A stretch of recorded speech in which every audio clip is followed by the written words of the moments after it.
ಕೊಳಚೆ ನೀರಿನಿಂದ ಗಬ್ಬೆದ್ದು ನಾರುತ್ತಿದೆ ಅಬ್ಲ್ಯೂಡು ಗ್ರಾಮ ಪಂಚಾಯಿತಿ ಚರಂಡಿ. ಸಮಸ್ಯೆ ಬಗೆಹರಿಸಿ ಅಂದ್ರೆ ಪಿಡಿಒ ಮಮತಾ ಅವರ ನಿರ್ಲಕ್ಷ್ಯ ನೋಡಿ. ಸಮಸ್ಯೆಗಳ ಸಾಗರವೇ ಅಲ್ಲಿದ್ರು ಬಗೆಹರಿಸುವ ಮನಸ್ಸೇ ಇಲ್ಲ ಪಿಡಿಒಗೆ. ದುರ್ವಾಸನೆಯಲ್ಲಿ ಕೂತು ಪಾಠ ಕೇಳುವ ದುಸ್ಥಿತಿ ಅಲ್ಲಿನ ಮಕ್ಕಳದು. ಎಸ್ ವೀಕ್ಷಕರೇ, ಅದ್ಯಾಕೋ ಚಿಕ್ಕಬಳ್ಳಾಪುರ ಜಿಲ್ಲೆಯಲ್ಲಿ ಇತ್ತೀಚಿನ ದಿನಗಳಲ್ಲಿ ಗ್ರಾಮ ಪಂಚಾಯಿತಿ ವ್ಯಾಪ್ತಿಯಲ್ಲಿನ ಹಲವು ಗ್ರಾಮಗಳು ಇಂದಿಗೂ ಸಮಸ್ಯೆಗಳಿಂದಲೇ ತುಂಬಿಕೊಂಡಿವೆ. ಗ್ರಾಮ ಪಂಚಾಯಿತಿಗಳಿಗೆ ಪ್ರತಿ ವರ್ಷ ಇಂತಿಷ್ಟು ಹಣ ಅಂತ ಸರ್ಕಾರದಿಂದ ಗ್ರಾಮ ಪಂಚಾಯಿತಿಗಳಿಗೆ ಹೋಗುತ್ತೆ. ಆದರೆ ಅಲ್ಲಿನ ಅಧಿಕಾರಿಗಳು ತಮ್ಮ ವ್ಯಾಪ್ತಿಗೆ ಒಳಪಡುವ ಗ್ರಾಮ ಪಂಚಾಯಿತಿಗಳನ್ನು ಅಭಿವೃದ್ಧಿ ಪಡಿಸುವ ಮನಸ್ಸನ್ನು ಮಾಡ್ತಾ ಇಲ್ಲ. ಇದೇ ಕಾರಣಕ್ಕೆ ಇಂದಿಗೂ ಅದೆಷ್ಟೋ ಗ್ರಾಮ ಪಂಚಾಯಿತಿಗಳಲ್ಲಿನ ಗ್ರಾಮಗಳು ಅಭಿವೃದ್ಧಿ ಕಾಣದೆ ಸೊರಗುತ್ತಿವೆ. ಇತ್ತ ಕೆಲವೊಂದು ಗ್ರಾಮ ಪಂಚಾಯಿತಿಗಳ ಪಿಡಿಒಗಳಂತೂ ಬೇಕಾಬಿಟ್ಟಿಯಾಗಿ ಆಲಸ್ಯದಿಂದ ಕರ್ತವ್ಯ ನಿರ್ವಹಿಸಿರುವ ಹಲವು ವಿಚಾರಗಳನ್ನು ನಾವು ಕೇಳಿದ್ದೇವೆ. ಇದೇ ರೀತಿ ಇಲ್ಲೊಂದು ಕಡೆ ಗ್ರಾಮ ಪಂಚಾಯಿತಿಯಲ್ಲಿ ಚರಂಡಿಗಳು ಕೊಳಚೆ ನೀರಿನಿಂದ ತುಂಬಿಕೊಂಡು ಅಲ್ಲಿನ ಗ್ರಾಮಸ್ಥರು ಮತ್ತು ಶಾಲೆಯ ಮಕ್ಕಳು ಹಲವು ಮಾರಕ ರೋಗಗಳಿಗೆ ತುತ್ತಾಗ್ತಾ ಇದ್ದಾರೆ. ಈ ಸಮಸ್ಯೆ ಬಗ್ಗೆ ಗ್ರಾಮಸ್ಥರು ಎಷ್ಟೇ ಮನವಿ ಮಾಡಿದ್ರು ಪಿಡಿಒ ಕ್ಯಾರೆ ಅಂತ ಇಲ್ಲ ಅಂತ ಗಂಭೀರ ಆರೋಪವನ್ನು ಮಾಡ್ತಿದ್ದಾರೆ. ಎಲ್ಲಿ ಅಂತೀರಾ? ಈ ಸ್ಟೋರಿ ಒಮ್ಮೆ ನೋಡಿ. ಎಷ್ಟು ಹೇಳಿದ್ರು ಅದು ಅವನು ದೊಡ್ಡ ಇಷ್ಟು ದಪ್ಪ ಅವನ 50% ನನ್ನ ಮಗ ಇಲ್ಲಿಗೆ ಬಂದಿಲ್ಲ. ಬಿಲ್ ಮಾಡೋ ದಿವಸ ಬೈದಿದ್ದೀನಿ, ಬಿಲ್ ಮಾಡೋ ದಿವಸ ಬೈದಿದ್ದೀನಿ. ಅದಕ್ಕೊಂದು ಲೆವೆಲ್ ಬೇಡ ಇತ್ತು. 2 ವರ್ಷದಿಂದನೂ ML ಎಲೆಕ್ಷನ್ ಬಂದಿಂದನೂ ಕೇಳಿ ನೋಡಿ ಸ್ವಾಮಿ. ನಾನು ಆಕ್ಸಿಜನ್ ಪೇಷೆಂಟ್, ಆಕ್ಸಿಜನ್ 24 ಹೋಗಿ ಹಾಕೋಬೇಕು ನೋಡಿ. ಇಬ್ಬರು ಓಡಾಡೋಕ್ಕಾಗಲ್ಲ, ಕೂತ್ಕೊಂಡ ಕಷ್ಟ. ಯಾರಾದರೂ ಬಂದರೆ ಬಿಡಿಸ್ಕೋಬೇಕು.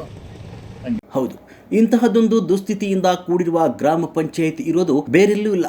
ಅದು ಚಿಕ್ಕಬಳ್ಳಾಪುರ ಜಿಲ್ಲೆಯ ಶಿಡ್ಲಘಟ್ಟ ತಾಲೂಕಿನ ಅಬ್ಲ್ಯೂಡು ಗ್ರಾಮ ಪಂಚಾಯಿತಿಯಲ್ಲಿ. ಇಲ್ಲಿನ ಗ್ರಾಮ ಪಂಚಾಯಿತಿಯಲ್ಲಿ ಇಡೀ ಊರಿನಲ್ಲೇ ಬಹುತೇಕ ಚರಂಡಿಗಳು ಕಟ್ಟಿಕೊಂಡಿದ್ದು ನೀರು ಹೊರ ಹೋಗಲಾರದೆ ನಿಂತಲ್ಲಿಯೇ ನಿಂತುಕೊಂಡು ಗಬ್ಬೆದ್ದು ನಾರ್ತಾ ಇದೆ. ಈ ಕೊಳಚೆ ನೀರಿನ ದುರ್ವಾಸನೆಯಿಂದಾಗಿ ಗ್ರಾಮಸ್ಥರು ಹಲವು ಮಾರಕ ರೋಗಗಳಿಗೆ ತುತ್ತಾಗ್ತಾ ಇದ್ದಾರೆ. ಈ ಕುರಿತು ಗ್ರಾಮಸ್ಥರು ಅಧಿಕಾರಿಗಳಿಗೆ ಎಷ್ಟೇ ಮನವಿ ಮಾಡಿಕೊಂಡ್ರೂ ಕೂಡ ಕ್ಯಾರೆ ಅಂತ ಹೇಳ್ತಿಲ್ಲ. ನಮ್ಮ ಮನೆಯಲ್ಲಿ ಮಕ್ಕಳಿವೆ, ಈ ಚರಂಡಿ ನೀರು ಮುಂದೆ ಹೋಗ್ತಾ ಇಲ್ಲ, ಬೇಗ ಸರಿಪಡಿಸಿ ಅಂತ ಕೇಳ್ಕೊಂಡ್ರೆ ನೀವೇ ಚರಂಡಿಯನ್ನು ಮಣ್ಣಿನಿಂದ ಮುಚ್ಚಿಬಿಡಿ ಎಂತಾರಂತೆ. ಇದೇನೋ ಅನುಕೂಲ ಮಾಡ್ಕೊಡ್ರಿ ಅಂದ್ರೆ ಇವಾಗ ಕಿತ್ತಾಕ್ತಾರೇನೋ, ನಾವ್ ಹೇಳ್ದಂಗೆ ಕೇಳ್ತಾರೇನೋ, ಎಲ್ಲ ಕಿತ್ತಾಕ್ಸು ನೀನು ಅಂತ ನಮ್ಮನ್ನ ಕೇಳ್ತಾರೆ. ನೋಡಿ ಈ ತರ ಕತ್ಕೊಂಡ್ಬಿಟ್ಟಾರೆ ಉದ್ದಕ್ಕೂನ ಚರಂಡಿ ಮೇಲೆ. ಇವ್ ಓತಾಯ್ತು ನೀರು.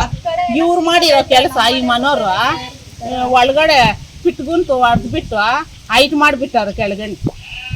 ಈ ನೀರು ಹೋಗಿಲ್ಲ, ಗಲೀಜು ಹೋಗ್ತಾ ಇಲ್ಲ. ಕೇಳಿದ್ರೆ ಮುಚ್ಚಕ್ ಹೋಗ್ರೆ ಅಂತ ಹೇಳ್ತಾನೆ. ಮಂಡಲಾಗ ಹೋಗಿ ಕೇಳಿದ್ರೆ ಹಿಂಗಂತ ಅವ್ರೆ, ನಾವೇನ್ ಮಾಡ್ಲಿ ಅಂತಾರೆ. ಅಲ್ಲ ನಾವೇನ್ ಮಾಡ್ಲಿ? ಹೆಂಗ್ಸ್ರು ಕೇಳಿದ್ರೆ ಕೇಳ್ತಾರ? ನಮ್ಮ ಮನ್ಯಾಗ ನನ್ಗ ಮಗನೂ ಹೋಗಿ ಕೇಳಿದ್ನ, ಅವ್ರಿಗೂ ಹಂಗೆ ಹೇಳಿದ್ರಂತೆ ಮುಚ್ಚಕ್ ಹೋಗ್ರಿ ಅಂತ. ಮುಚ್ಚಾಕಿದ್ರೆ ಇಲ್ಲಿ ಬರೋ ನೀರೆಲ್ಲ ಎಲ್ಲೋಗ್ತವೆ ಸರ್ ಹೋಗ್ಲಿ. ಇವಾಗ ಇದ್ರ ಕೆಳಗಡೆ ಚರಂಡಿ ಐತೆ, ಉದ್ದಕ್ಕೂ ಐತೆ, ಅದ್ರ ಮೇಲೆ ಕಟ್ಕೊಂಡ್ಬಿಟ್ಟವ್ರೆ. ಅವರು ಕಟ್ಬಿಟ್ಟವ್ರೆ ಉದ್ದಕ್ಕೂನ. ಇವ್ರು ಮಾಡಿರೋ ಕೆಲಸ ಇದು, ಈ ಮನೆಯವರು. ಅದ್ರಕ್ಕೆ ಮೊದಲು ಗಲೀಜೆಲ್ಲ ಹೋಗ್ತಾ ಇತ್ತು, ಒಂದ್ ಸುಕ್ಕಿ ನೀರು ಇರ್ತಾ ಇರಲಿಲ್ಲ ಚರಂಡಿನಾಗ, ಎಲ್ಲ ತೊಳಿತಾ ಇದ್ದೀವಿ ನಾವು. ಇನ್ನು ಈ ಪಂಚಾಯಿತಿಗೆ ಸಂಪರ್ಕ ಕಲ್ಪಿಸುವ ಮುಖ್ಯ ರಸ್ತೆಯಲ್ಲಿಯೇ ಚರಂಡಿಗಳು ಬ್ಲಾಕ್ ಆಗಿದ್ದು ಕೊಳಚೆ ನೀರು ಸರಾಗವಾಗಿ ಹರಿಯಲು ದಾರಿ ಇಲ್ಲದೆ ರಸ್ತೆಯ ಇಕ್ಕೆಲ್ಲಗಳಲ್ಲಿಯೇ ನಿಂತು ಕೆರೆಯಂತೆ ಮಾರ್ಪಾಡಾಗ್ತಿದೆ. ಮನೆಗಳ ಮುಂಭಾಗದಲ್ಲಿರೋ ಚರಂಡಿಗಳೆಲ್ಲ ಕಸದಿಂದ ತುಂಬಿ ತುಳುಕ್ತಾ ಇದ್ರು ಅದ್ಯಾಕೋ ಪಿಡಿಒ ಮೇಡಮ್ ಮಮತಾ ಅವರು ಗಮನ ಹರಿಸ್ತಿಲ್ವಂತೆ. ಇದೇ ಕಾರಣಕ್ಕೆ ಗ್ರಾಮ ಪಂಚಾಯಿತಿ ಅಧಿಕಾರಿಗಳ ವಿರುದ್ಧ ಗ್ರಾಮಸ್ಥರು ಆಕ್ರೋಶವನ್ನು ಹೊರಹಾಕ್ತಿದ್ದಾರೆ. ವಾಣಿ ವಿಳಾಸದಲ್ಲಿ 1.5 ತಿಂಗಳಿಗೆ ಅಡ್ಮಿಟ್ ಮಾಡಿದ್ರಿ, ಮತ್ತೆ ಧನಲಕ್ಷ್ಮಿಯಲ್ಲಿ ಅಡ್ಮಿಟ್ ಮಾಡಿದ್ರಿ. ಆವಾಗ ಒಂದು 3 ತಿಂಗಳಾಗಿತ್ತಷ್ಟೇ.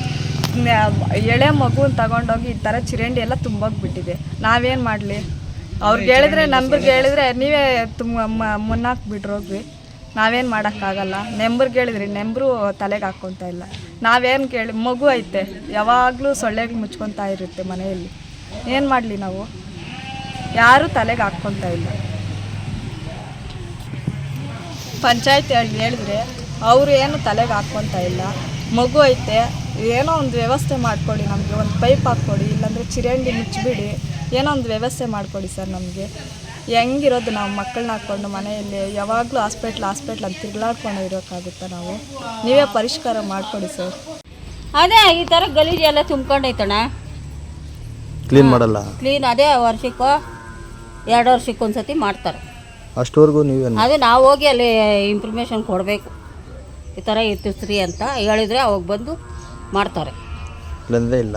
ಇಲ್ಲ, ಇನ್ನೂ ಕಸ ಎಲ್ಲ ಹಂಗೆ ಐತಲ್ಲ ಕಚ್ಚ. ಎಲ್ಲ ಆಯ್ತಣ್ಣ. ಮೊನ್ನೆ ಹೊಸ್ದಾಗಿದ್ದು ಕಟ್ಸಿರೋದು ನೋಡಿ, ಅಲ್ಲಲ್ಲೇ ನೀರು ತುಂಬ್ಕೊಂಡು ಅದನ್ನ ಇವಾಗ ರಿಪೇರಿ ಮಾಡಿಲ್ಲ.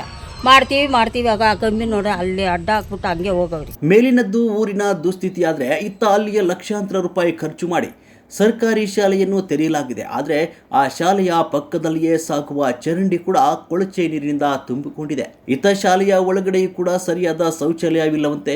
ಇತ್ತ ಅಲ್ಲಿಯೇ ಒಂದು ಗ್ರಂಥಾಲಯವಿದೆ. ಇದು ಕೇವಲ ಹೆಸರಿಗೆ ಮಾತ್ರ ನಿರ್ಮಾಣವಾಗಿದೆ. ಆದರೆ ಇದು ಯಾರಿಗೂ ಉಪಯೋಗಕ್ಕೆ ಬರ್ತಿಲ್ವಂತೆ. 1 ವರ್ಷದಿಂದಲೂ ಬಾಗಿಲನ್ನು ತೆರೆಯದ ತುಕ್ಕು ಹಿಡಿದು ಕೂತಿದೆ. ಈ ಜಾಗವೀಗ ಪಾರ್ಟಿ ಮಾಡುವ ಅಡ್ಡೆಯಾಗಿ ಅನೈತಿಕ ಚಟುವಟಿಕೆಗೆ ತಾಣವಾಗಿ ಬದಲಾಗ್ತಿದೆಯಂತೆ. ನಾವು ಮನೆ ಪಕ್ಕದಾಗ ಹೆಂಗೆ ಸರ್ ಇರೋದು, ಹೋಗ್ಲಿ ಮುಚ್ಚಾಕ್ತೀರಿ ಅಂತ ಹೇಳ್ತಾರೆ. ಎಲ್ಲ ಕಟ್ಟಿಬಿಟ್ಟವ್ರೆ, ತೆಗಿಯೋಕ್ಕಾಗಲ್ಲ, ನೀವು ಮುಚ್ಚಾಕ ಹೋಗ್ರಿ ಬೇಕಂದ್ರೆ ಅಂತ ಕೇಳ್ತಾರೆ. ಮೇಲಿನಿಂದ ಎಲ್ಲ ಗಲೀಜೆಲ್ಲ ಇಲ್ಲಿ ಬಂದು ನಿಂತ್ಕೊಂತೈತೆ. ಮುಂದೆ ಏನು ನೀರು ಗಲೀಜು ಏನು ಹೋಗ್ತಾ ಇಲ್ಲ ನೋಡಿ. ಹಿಂಗಿದ್ರೆ ಚರಂಡಿ ತುಂಬ ನಾವು 3-4 ಸರಿ ಎತ್ತಿದ್ದೀವಿ ಸರ್. ಮಂಡಲ್ನಿಂದ ಕೂಡ ಎತ್ಲಿಸಿಲ್ಲ ಅವರು. ಈಗ ಸೊಳ್ಳೆಗಳು ಅವು ಏನು ಇಲ್ವಾ ಈ ಕಡೆ? ದಂಡ್ಗ ಅವೇ ಸಾಯಂಕಾಲ ಆದರೆ ಇರೋಕ್ಕಾಗಲ್ಲ ಮನ್ಯಾಗ. ನೋಡಿ ಅಲ್ಲಿ ಬೆಂಕ ಹಾಕ್ತೀನಿ ಮುಗಿವೋಯ್ತಂತ. ನಾವು ಎಷ್ಟಂತ ಬಾದ್ ಬೀಳಕ್ಕಾತೈತೆ. ಹೋಗ್ಲಿ ಪಂಚಾಯತಿ ಕಂಪ್ಲೇಂಟ್ ಕೊಡ್ಬೇಕು. ಕೊಟ್ಟಿದ್ದೀವಿ ಸಾ. ಅವ್ರು ಹೇಳಿದ್ರು ಮುಚ್ಚಾಕ್ ಬಿಡೋಗ್ರಿ, ಎಲ್ಲ ಕಟ್ಕೊಂಡ್ಬಿಟ್ಟವ್ರೆ, ನಾವು ಕಿತ್ತಾಕ್ಸಕ್ಕಾಗಲ್ಲ ಅಂತ ಹೇಳಿದ್ರು. ಎಲ್ಲೋಗುತ್ತಾ ಅವರೇ ಕೇಳ್ಬೇಕು ಸರ್. ನಾವೇನು ಕೇಳೋಕ್ಕೂ ಆಗ್ತಾ ಇಲ್ಲ. ನಾವು ಹೇಳಿದ್ರೆ ಅದು ಹಂಗೆ ಹಿಂಗೆ ನಾವು ಬರಲ್ಲ, ನಾವು ಮಾಡಲ್ಲ, ನಾವು ನೋಡಲ್ಲ ಅಂತಾರೆ. ನಾವೇನು ಮಾಡಲಿ? ಸಮಸ್ಯೆ ಅಲ್ಲ. ನಾವು ಇವಾಗ 3 ಸಲ ಅಡ್ಮಿಟ್ ಮಾಡಿದ್ದೀವಿ ಮಗು. ನಮಗೂ ಚೆನ್ನಾಗಿ ಆಗ್ತೈತೆ ನೋಡು, ಮಕ ಎಲ್ಲ ಗುಳ್ಳುಗಳು, ನಮಗೂ ಹಂಗೆ ಆಗ್ತೈತೆ. ನಾವು ಎಷ್ಟಂತ ಹೇಳೋಕ್ಕಾಗ್ತೈತೆ ಮಂಡಲ್ಗೆ ಹೋಗಿ? ನೀವೇ ಹೇಳ್ಕೊಂಡ್ರೆ ನೀವೇ ಎತ್ತಾಕ್ರಿ ಅಂತ ಕೇಳ್ತಾರೆ ಸರ್ ಅವ್ರು ನಮ್ಮನ್ನ. ಯಾರು ಕೇಳೋದು? ಆ ಮಂಡಲ್ ಕೇಳಿದ್ರೆ ನೀವೇ ಎತ್ತಾಕ್ಕೊಳ್ರೆ ನಿಮ್ಗೆ ಸೊಳ್ಳೆ ಬಂದರೆ ಅಂತ ಕೇಳ್ತಾರೆ. 3-4 ಸರಿ ಎತ್ತಿದ್ದೀವಿ ಸರ್. ನಾನು ನನ್ನ ಮಗನ ಕೂಡ ಈ ಚರಂಡಿ ತುಂಬ ಇರೋದು. ಇನ್ನು ಈ ಕುರಿತು PDO ಕರೆ ಮಾಡಿ ಕೇಳಿದ್ರೆ ನೋಡ್ತೀನಿ, ಮಾಡ್ತೀನಿ, ಹಾರಿಕೆಯ ಉತ್ತರ ಕೊಡ್ತಾರೆ. ಗ್ರಾಮ ಪಂಚಾಯಿತಿಯಲ್ಲಿ ಚರಂಡಿ ರಿಪೇರಿ ಮಾಡಿ ಸ್ವಚ್ಛತೆ ಮಾಡಲು ಹಣ ಇದೆಯೋ ಇಲ್ವೋ ನೋಡ್ತೇನೆ ಅಂತ ಹೇಳ್ತಾರಂತೆ. ಜೊತೆಗೆ ಪ್ರಶ್ನೆ ಮಾಡಿದವರನ್ನೇ ಪ್ರಶ್ನಿಸಿ ಆಲಸ್ಯವನ್ನು ತೋರ್ತಿದ್ದಾರೆ. ಕೂಡಲೇ ಸಮಸ್ಯೆ ಸರಿಪಡಿಸಿಕೊಡಿ ಅಂದ್ರೆ ಸರಿಯಾದ ಉತ್ತರ ಕೊಡದೆ ಜಾರಿಕೊಳ್ತಿದ್ದಾರೆ. ಒಟ್ನಲ್ಲಿ ಅಬ್ಲ್ಯೂಡಿ ಗ್ರಾಮ ಪಂಚಾಯಿತಿಯಲ್ಲಿ ಸಮಸ್ಯೆಗಳ ಸರಮಾಲ ಇದೆ. ಇತ್ತ ಚರಂಡಿಗಳು ಕಟ್ಟಿಕೊಂಡು ಮುಂದೆ ನೀರು ಹೋಗದೆ ನಿಂತಲ್ಲಿಯೇ ನಿಂತಿರುವುದರಿಂದ ಗ್ರಾಮಸ್ಥರು ಪುಟ್ಟ ಮಕ್ಕಳು ಮಾರಕ ರೋಗಗಳಿಗೆ ತುತ್ತಾಗ್ತಾ ಇದ್ದಾರೆ. ಕೂಡಲೇ ಸಂಬಂಧಪಟ್ಟ ಅಧಿಕಾರಿಗಳು ಇತ್ತ ಗಮನ ಹರಿಸಿ ಜನಗಳು ಮಾರಕ ರೋಗಗಳಿಂದ ಸಾಯುವ ಮುನ್ನ ಅವರ ಜೀವನ ಉಳಿಸಬೇಕಿದೆ.